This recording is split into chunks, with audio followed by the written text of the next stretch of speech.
All right, welcome to that Synth Show, episode 17, with your host, Synth Samurai. Tonight we're going to talk about the 5 reasons why I think Behringer is the future of synthesizers. So let's get going, and after this episode, you will too. That's Synth Show.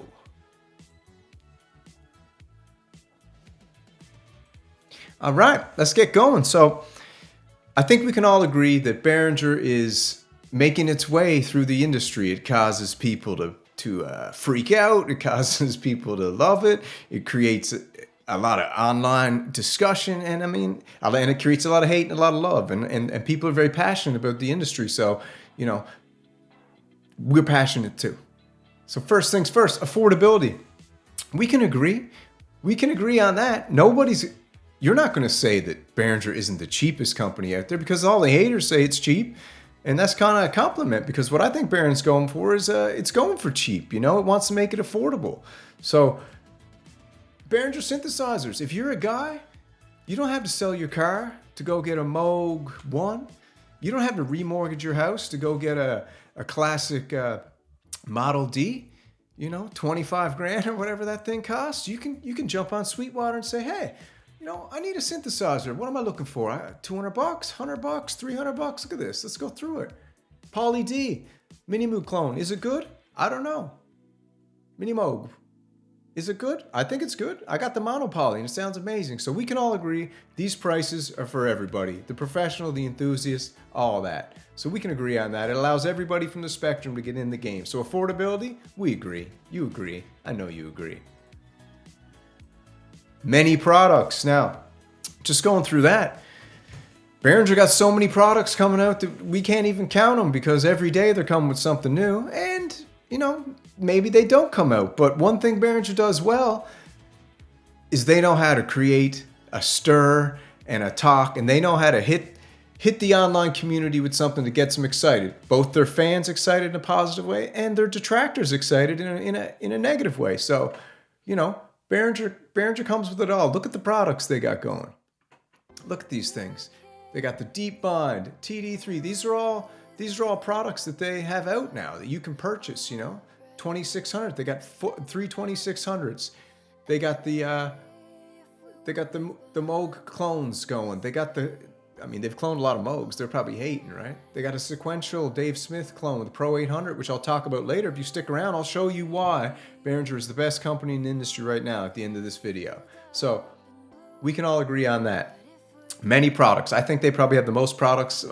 Maybe Roland's up there. I don't know. But Behringer's like every day they got products either coming or out there already.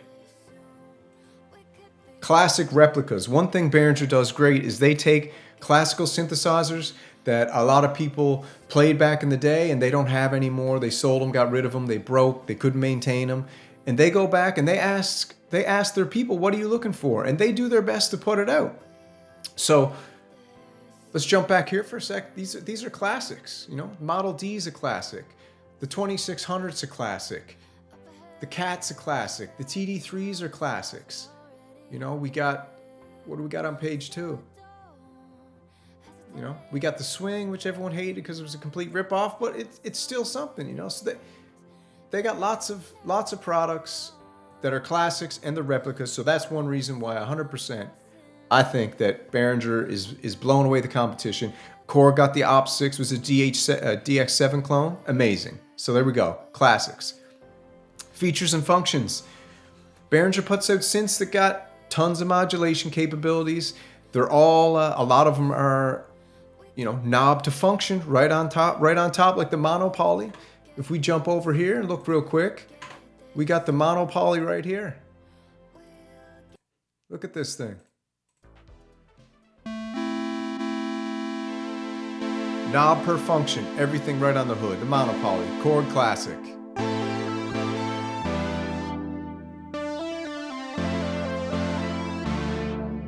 All right.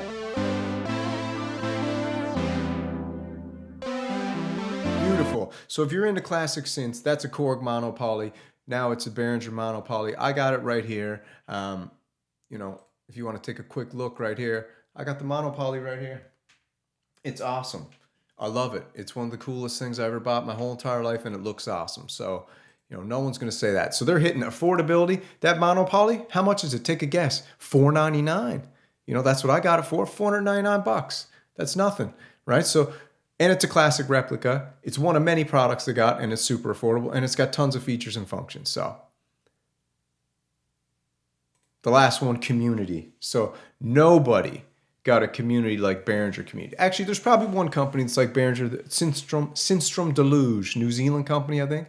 Their online community's off the charts engaged in what they got going on, you know? So they just open source all their stuff now with their new Deluge, and you can go on there and anything that anyone wants, the boss are letting them make it. So that's epic. So their community. So the Behringer community is probably, you know, if not the coolest community on the internet for how the company goes and interacts and asks them what they want. You know, look at the stuff they got. Pro 800, this is what I was going to tell you about later.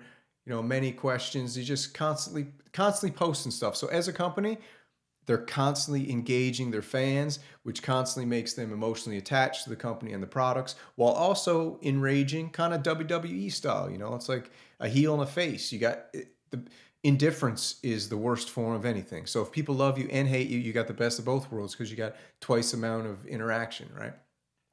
So this is their community. It's awesome. One cool thing I saw on here the other day was the fact that they were explaining to people how, right here, look, they're explaining to people how they design their synthesizers. They just created tons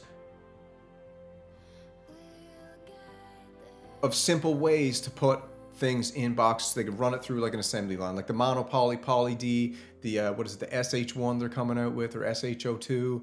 I'm sure they're going to come out a bunch more flip tops, which are awesome. So their community's amazing. So that's the 5 reasons right there that Behringer blows everyone out of the water.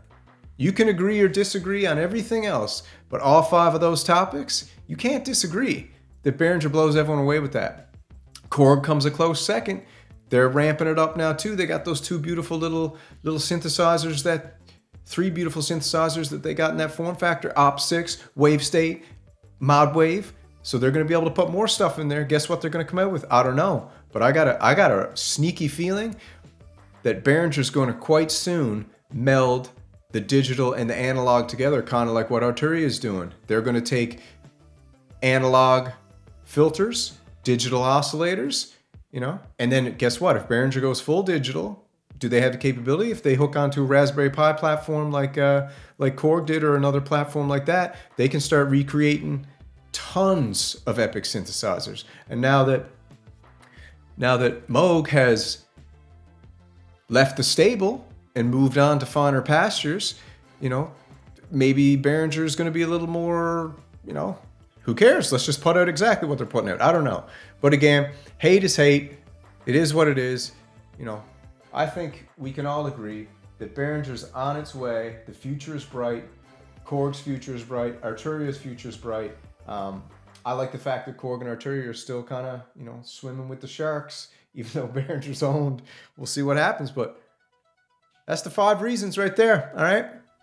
That's it. That's that Synth Show for tonight. I thank you for coming out. That's the 5 reasons. You tell me what you think down in the comments. It's always a pleasure. And we'll see you again maybe tomorrow. That's Synth Show.